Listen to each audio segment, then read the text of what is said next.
obviously we have, as I'm sure you know, a few meet the coaches evenings through the season, typically on a Wednesday or Thursday night. And I know not everyone can get to those evenings. And we're really keen that you have a chance to get a bit of insight about what's going on at the club, to hear from a player or two. And Rocky, if you don't know him, I'll introduce in a minute. So that's why we have some of these events on game days, and until such time as no one turns up, we'll keep doing them, because I think it's really important you're able to have a chance to hear what's going on. So if you don't know me, I'm Tarquin, I'm the chief exec here at the club. Hopefully I can answer lots of questions, but I am just a Tarquin in a suit. Henry Thomas probably needs no introduction. Someone we hopefully are going to see a lot more later in the season, because it's brilliant seeing you on the pitch, and we'll come on and talk a bit more about that later. And some of you may or may not know Andy Rock. Andy Rock joined us at the beginning of last season as our academy manager, joined us from Leeds, which you may know has probably what's recognised as the best academy in the country, or it did have until Andy came and joined us. And Andy took over when Gruy left, as I say, just over a year ago. The balance between homegrown and passionate young men from our region is against players from outside of our region and world-class players from across the world in many respects. I think that's what makes this club really exciting to be a part of. And for our young players in particular, I'll take Josh Bayliss as the example. He's a player with an absolute stackload of potential. And there's no doubt that we can provide a really clear pathway for him to fulfil that potential and play for this club for a long time. The experience he gets every day training with the other forwards that he trains with and the coaches he gets coached by is really what makes the journey for him so exciting on a daily basis. So he'll hopefully come in and have a real good exposure through this Anglo Welsh period to play in the team. But it is a special thing to be at Farley every day for him training alongside Flo and Toby, etc., etc. It always helps him strive to improve himself, and it gives him something tangible to aim towards, that realistically he has to be at his best every single day to even live with those guys and compete in training. Certainly from, as you said, coming outside of the system, it's the one thing in 4 years of being academy director up in Leeds, we did have a lot of good young players. The one thing that we never had was the quality of competition and the quality of senior players for those young men to learn from. And it was part of my reason really to move clubs and to when I first started talking to yourself and Stu Hooper. That's what gets me excited about developing young players as well. It doesn't happen in a sterile coach and player dialogue that happens around training. It happens with what they do every day with the teammates. And it's a great place to be when you see those young men rolling out the door and out the changing rooms to train with these guys. Someone like Benno coming through this year and having to step up into that role with Catty injured, etc. When guys get injured, sorry to say this, H, but I get excited because I think it's a good chance for some of the young guys. I'm probably one of the only plenty of props excited then. One of the only Bath fans who gets excited when players get injured. But we're very fortunate that then when those guys do get that opportunity, there's guys like Catty and Henry who are devoting time and attention to them as well. They're an extension of our coaching team really with those young players. And whilst you might think that that's just what happens when you get a blend of high potential players and world class players, I don't think it is. I think it's a really special place to be at Bath at the moment, that our players do invest in each other. We're very lucky in that regard to have a club, and for us as an academy to have senior players who really want to help our young players develop, and that's really special. Yeah, and I think, obviously what happens is it can become reactive on the recruitment side with injuries, because you have to get a certain number of bodies in. They have to be there to train and obviously to play. But the long-term objective is that mix of world-class talent and young, homegrown talent that we develop here through our own pathway. And over time, we're saying we want at least 50% of our squad to be homegrown. In terms of the salary cap, there's probably about half the teams in the league are spending there or thereabouts up to the cap. And probably about half the teams, spending a bit less because of their financial resources. I just want to be clear that we as a club, we're absolutely committed that we will be one of those clubs who spend up to the cap. We are not going to disadvantage ourselves against other clubs and sides. And as we progress and and we get underway with what we hope and expect is going to be an absolutely amazing stadium development project here, that is not in any way going to affect the money that we have available to spend in the squad. So Todd doesn't get restricted in terms of the funds that he has available. I think the other point to say is that we want to have a mix of world-class talent like Henry Thomas and young emerging talent coming through. And the real focus on us is developing the number of players, of high potential players that are coming through the pathway. In terms of our squad size, I know that gets talked about quite a lot, and we look at senior and academy squad. Sarries and Exeter, so looking at the teams who are more towards the top of the table, the teams that we expect to be fighting it out against later in the season. Sarries and Exeter are about 60 players or so. Obviously, it goes up and down a little bit through the season with fillers, for example, for injuries. They're about 60, just under, and we're close to 60 as well, including our academy players. Wasps are closer to the 50 mark, and obviously there's been a lot in the press. They've been struggling with the injuries that they've had over the last few weeks. I think the area of opportunity and growth for us is in those less experienced players, those academy players, those younger players. We need as many of them as possible to be first 15 ready so that they can jump into the breach, so to speak, in Premiership and Champions Cup games. In terms of where we are this season, I haven't got any amazing revelations, I'm afraid. We've got a little bit of cap money that we have left, but we want to be able to be smart and be tactical about that. We've obviously got a number of players coming back from injury. Hopefully Henry Thomas not too far off. We'll get an update from you in a minute, if that's okay. Injuries are a really strange thing. They don't hit you in a balanced way across the squad. So you can have an area where you're a bit light. We may look, for example, in our centres and our back line and say, okay, we haven't got a load of players in reserve, but we might not actually pick up any injuries there. We've had a real challenge, with our props, and particularly with our tight heads.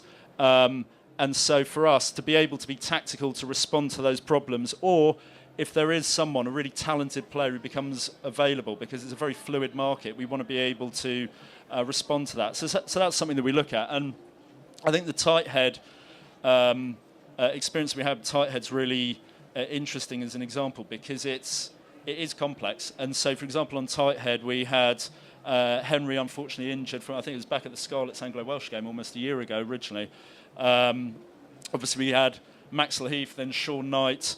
But these guys, the nature of their injuries is they're expected to come back 3 or 4 weeks into the season. So you look at that and you say, okay, well, do we want to bring in another world-class tight head who's on a permanent contract? But then when the likes of Henry Thomas, Max and other guys, they come back from injury, you then have a problem. You've got a lot of players you've got to manage, and that presents a different challenge. I think, with the example of tight head, I think Anthony Peronisi's been brilliant for us. Been great coming back in. He obviously knows the lie of the land from when he was here before, and actually for a guy who's more mature, should we say, and had some injury, I mean, he's done brilliantly. And Scott Andrews has come in and done a job on a short-term basis. It is complex. It is being looked at all the time, but we certainly will not in any way disadvantage ourselves, on the recruitment front. And I mean, Henry, I didn't sort of ask previously. It was, it was brilliant to see you run out, and then I think it was the Worcester game. I was looking down and could just see you sort of turn that ankle, and you got some heavy strapping on it. Can you just give an update in terms of kind of where you are? You've got the magic boot on. Just how you're doing, and hopefully when we might be able to see you back on the pitch. So luckily I get my moon boot off tomorrow, finally. That's the first big step really, and then just progression onto running from there. So my target is 3rd of December for extra away game. Whether the physios will agree with me or not is 2nd of December, is it? Whether the physios agree with me or not is a different matter. It's another battle entirely, but excited to get some continuous games on my belt finally. That's our biggest challenge really as a system, is getting the balance right between what the demands are at a first team level and matching that with what the young players need in terms of their development. One thing's for sure is that if we give those experiences to them in our own system and we try and embed that across our development pathway, it gives every player the best chance to come into our first team setting and training setting and actually do themselves justice and add to the environment that the team are in. So it's a balancing act. It's not right to just do the same things, but it's definitely an important part of developing our system to make sure there's some congruence there between what we do with developing players and what we are defining our performance by at a first team level. So the ZTAs, for example, we start our under-18s season just after Christmas, and we had a coaches meeting last week just to discuss which aspects of our principles of play for our first team do we actually drive down into that part of the pathway, because there's probably 2 or 3 of the 4 or 5 that are really easy to do and probably match the needs for their development. There's probably a couple that they're just not ready for yet. So the ZTAs is a big one culturally, as H says there. It's really important that we get that right and that the young players understand that.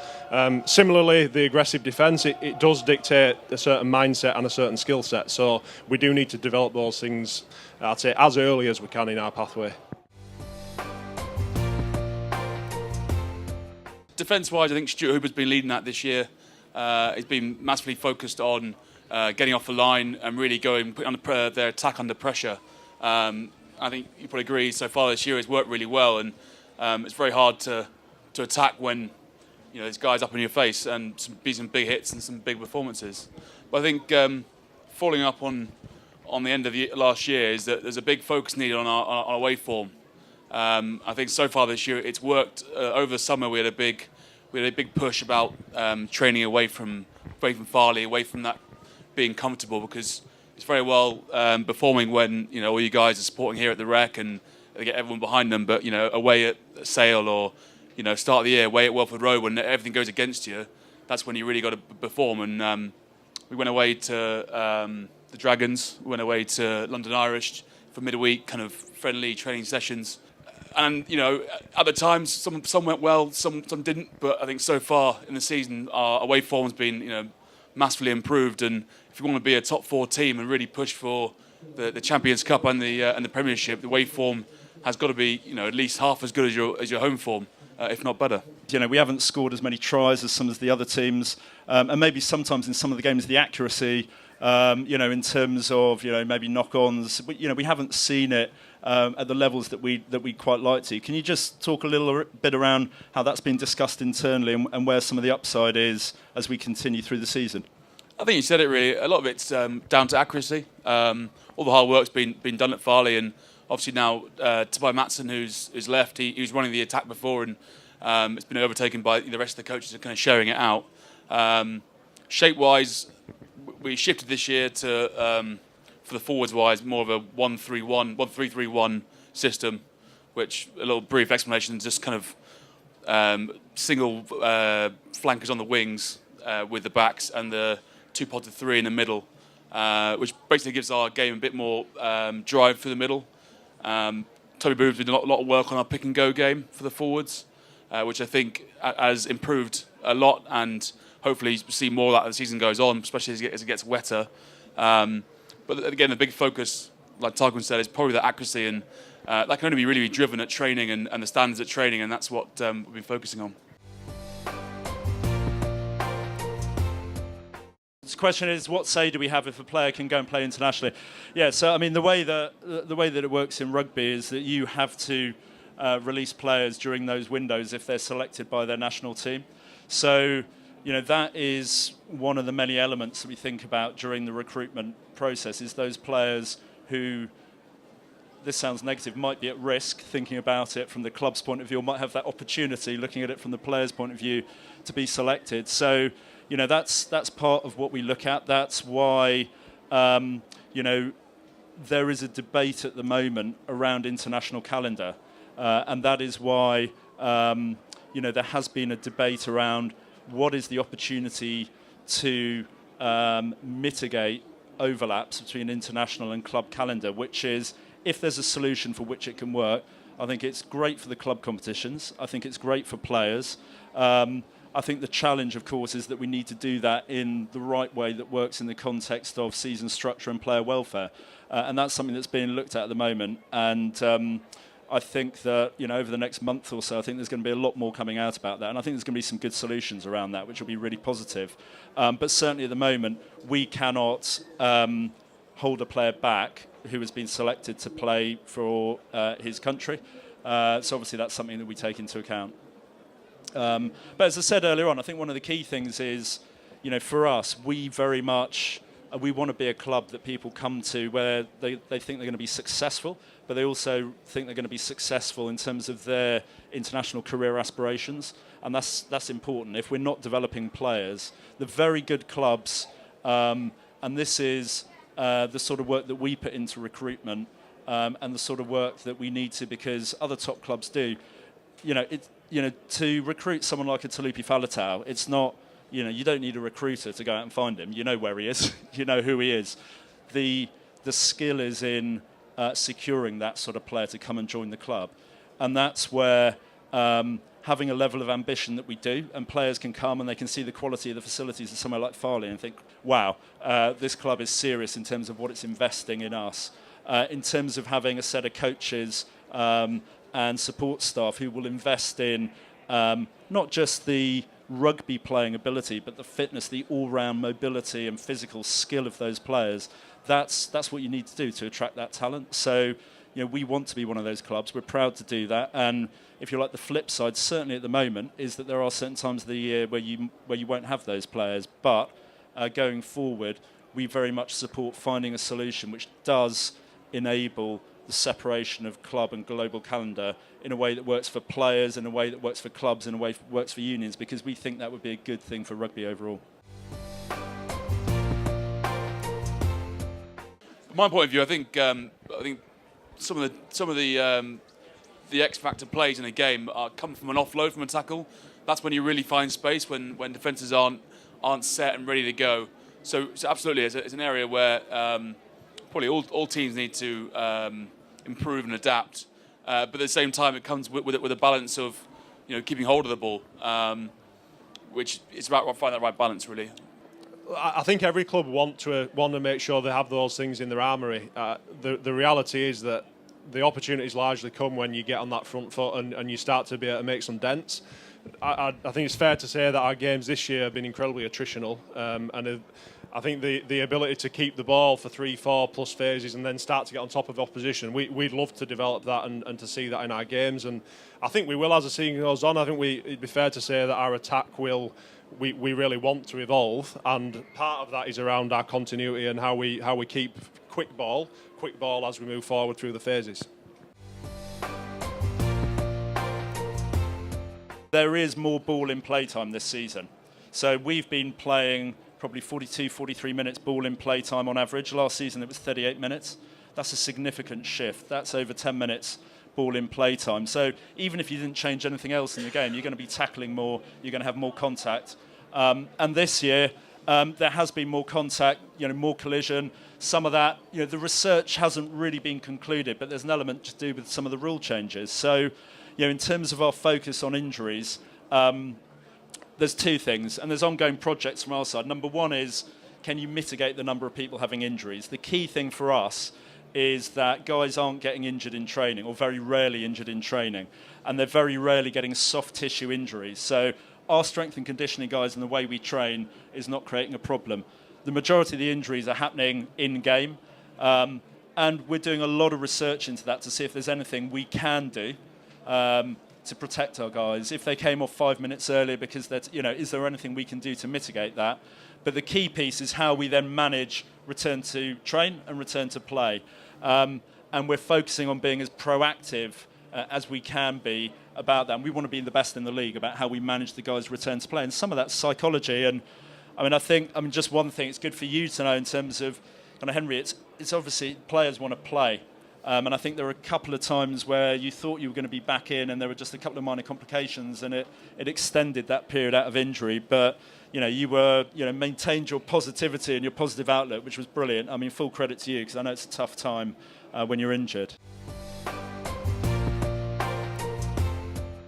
The one thing I'll start with is that, again, a Yorkshireman coming to a new region of the country, and You know, the first or the main question I got asked for the first few months is, do you think we have a good region? Is there talent in this region? And the answer to that, and I certainly believe that now, and I did 7-8 months ago, across all different positions. I think we have lots of we have a few incredibly talented young ball players who probably from an age group point of view could play 10, 12, 15 and for me, in an ideal world, we'll still be able to do that when they're 20 and 21. I do think the game's evolving to the point where you just need some ball players on the pitch and the ability to have that same skill set as a 10 in multiple positions. And we have players in our system right now who could progress towards becoming that for Bath in the future. Just on the flip side of that, when we go away from just the playing side and the technical and tactical, there are also young men who are desperate to play for this club, and I think it goes into the previous questions about the value of having homegrown talent. Working with those world-class players every day, but having the passion to really represent this club and go and win things. There's 3 guys in particular, which again I won't name because I'm not a huge fan of telling them the good before they need to know that. It's we've got 3 guys in particular who I think could have fantastic futures in the Premiership with us, and all of whom could be competing to be on the pitch every single week as ball players, as 10s, as 12s, as 15s, and hopefully that will. Ryan Davis has come in as a coach who obviously played for the club, and he's spending a lot of time with those guys as well at the moment, which for me can only be a positive. You know, he's got lots to offer as a guy who's been around the Premiership and played those positions. And there is no doubt you do need that balance in your coaching team to be able to develop these guys as people who've been through some of those same experiences in terms of developing as a young 10 and a young 12, and understand what it will take for them to develop into those sorts of roles. So I'm really confident we'll develop our own players. I'm also really confident we will have a spread of positions that come through in certainly the next 3 to 4 seasons. We should see some guys in those positions really pushing us on.